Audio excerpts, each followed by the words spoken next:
Hello guys. Kain tayo. Lunch time. Mag-aalas 4 na ng hapon. So, hindi pa nananghalian yung mga amo ko. Gutom na ako. Lagi ako nauna nagugutom. Kasi,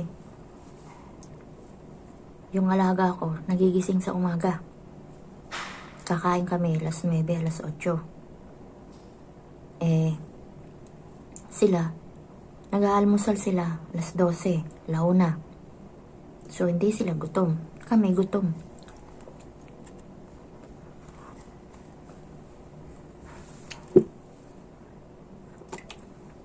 Mango juice. Hindi naman magamot ang amo ko sa pagkain. Ayun si Lola. Natutulog.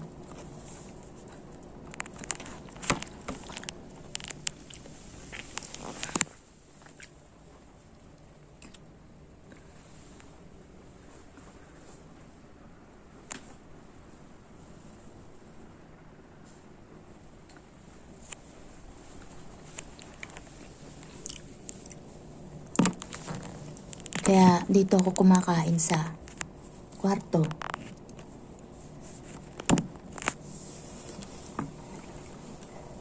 Kasi kailangan talaga siyang bantayan. Kahapon nagwawala yan. Gustong bumaba. So ginawa namin, sinama ako ni Baba at kasama si Lola, syempre. Ikot-ikot kami dito sa village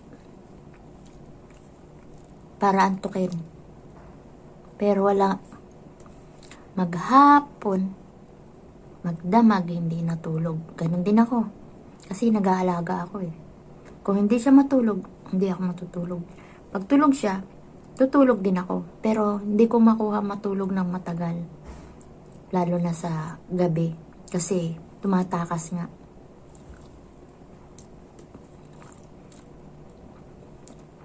Gusto na naman niya lumipat sa kabilang bahay.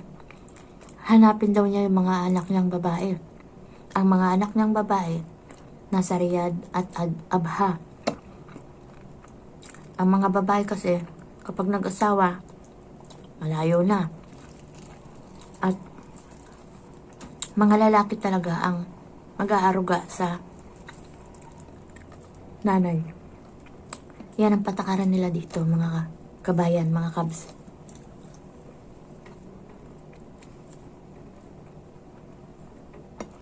Ulam ko, ulam ni Lola. Hindi niya kinain.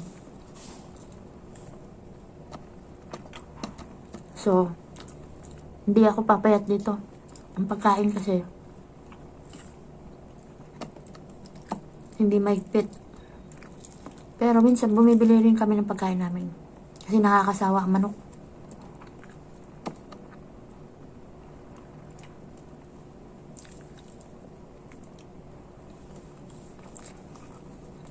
So, babay muna. Concentrate lang ako sa pagkain. Sobrang gutom na. At saka inaantok pa ako. Bye-bye na.